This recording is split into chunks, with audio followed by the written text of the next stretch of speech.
Gérard Filoche, bonjour. Bonjour. Vous êtes membre du Bureau national du Parti socialiste. Vous allez répondre à Alex. Je viens de lire son mail qui vous interpelle en vous disant « Mais vous n'arrêtez pas de critiquer le PS, de critiquer le gouvernement et vous êtes encore au PS. Est-ce que vous allez un jour vous décider à franchir le pas, comme l'a fait Jean-Luc Mélenchon ?» Je lui répondrai d'abord que je suis socialiste. Je suis légitime à défendre les positions que je défends, parce que je défends le discours du Bourget de François Hollande, le projet du Parti socialiste et tout ce que les socialistes ont toujours voté. Et ce n'est pas ce que fait Manuel Valls. Ce n'est pas ce que fait le gouvernement actuel. Donc c'est plutôt... Mais qui est un gouvernement socialiste, Gérard Filoche. Oui, peut-être, mais ils ne défendent pas ce qui a été voté par le Parti socialiste. Ils ne défendent pas ce qu'a été la tradition socialiste. Ils ne défendent pas un programme socialiste. Et c'est là que tout le problème. Donc il faut bien qu'il y en ait des voix qui s'élèvent. Je ne suis pas tout seul. Il y a 40% des voix du Bureau national. Oui, il y a 88 députés qui se sont manifestés. Oui, on quand verra même. ce qu'ils feront demain. Mais monsieur, on verra. Mais vous savez, c'est l'honneur de la gauche s'ils ne votent pas le plan d'austérité. C'est l'honneur de la gauche de ne pas le voter. Il y a à l'Assemblée une majorité rouge, rose, verte. Elle est large. PS, les Verts et le Front de gauche. C'est la vraie majorité de l'Assemblée. Vous appelez tous ces députés de gauche à ne pas voter demain. Moi, je suis pas député, je donne pas de consigne. Mais si vous voulez, oui, j'appelle. Voilà, d'accord.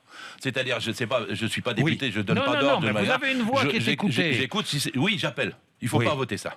La politique de Manuel Valls n'est pas une politique de gauche, et ensuite elle n'a pas une majorité ni dans le pays, mais c'est une politique ni dans la gauche, responsable, ni dans la gauche. Qu'est-ce qu'elle a de responsable? Mais responsable parce que je ne sais pas, responsable parce que il faut relancer la croissance, enfin il faut relancer l'économie française, parce que il faut que l'État fasse des économies, parce que ça va rien relancer. Ces 35 milliards donnés aux patrons, ils en font rien. Ils le mettront dans les îles Caïmans, dans les dividendes, et on n'aura pas un seul emploi. On le sait depuis des années, 10 ans, 20 ans, 30 ans. On donne 65 milliards par an aux patrons. Ils n'ont jamais créé d'emploi. Au contraire, ils ont créé que du chômage. Parce qu'ils sont sous la menace de la finance. Et la finance, elle n'exige pas qu'on emploie. Elle exige qu'on fasse des marges. Et donc, quand l'argent qu'on donne, il ne va pas à l'emploi, il va aux marges.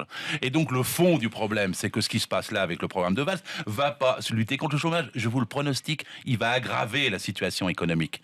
Tous les plans d'austérité qui ont été faits en Europe, en Grèce, en Espagne, au Portugal, en Italie, tous les plans ont accru le chômage. Tous. Oui, et je vais vous dire ce qui va se passer. Ça commence à se renverser quand même, Gérard Filoche. Ce n'est pas vrai.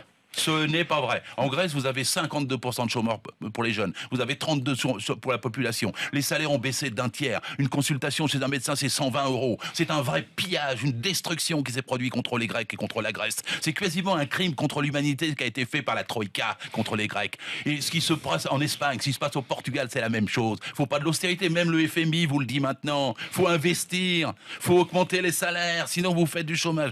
C'est marrant parce que je le dis depuis des semaines. Rembourser la dette augmente la dette. Plus vous baissez le déficit, plus la dette augmente. Pourquoi? Il faut bien se répondre à cette question un jour. Parce que c'est ce qui se passe depuis 20 mois. La gauche baisse le déficit et la dette augmente. Pourquoi? L'euro est trop fort, nous coûte trop cher. Non, je vais vous le dire. Non, vous êtes un Européen, vous êtes Européen. Bien sûr, je suis Européen. Européen convaincu. Oui, bien sûr, et je vais vous dire pourquoi. C'est parce que le jardinier, s'il met l'eau dans la rivière, ça va pas dans le jardin.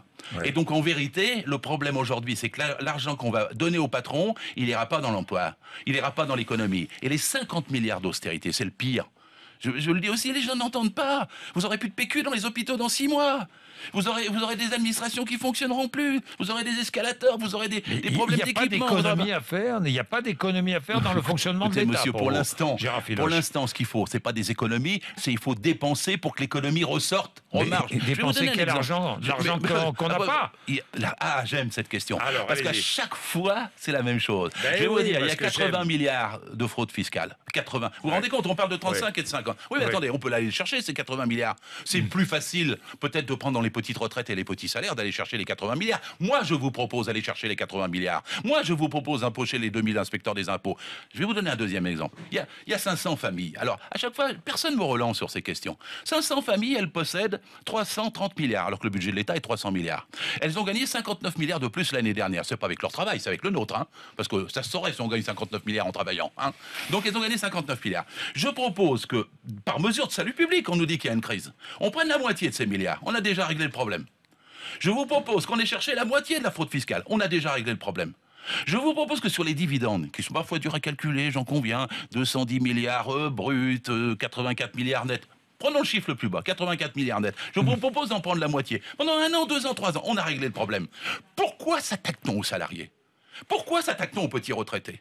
Pourquoi s'attaque-t-on à la sécurité sociale? On va prendre 11 milliards ou 12 milliards ou 13 milliards à la sécurité sociale. Vous savez ce que ça va vouloir dire du point de vue de la santé des gens qui hésitent déjà à se soigner? 30% des gens hésitent.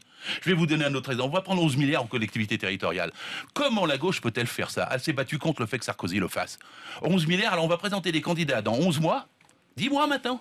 On va les présenter en disant on va prendre 11 milliards du fonctionnement, puis en plus on va même fermer la maison, parce qu'on va diviser les régions par 2. Et puis ensuite, on va supprimer les conseils départementaux. Et les élus vont partir en éteignant la lumière. Je vous parie le contenu de la bataille électorale. Il faut être un peu brinzing pour se suicider de cette façon-là. La gauche ne devrait pas se suicider. Elle devrait aller à gauche.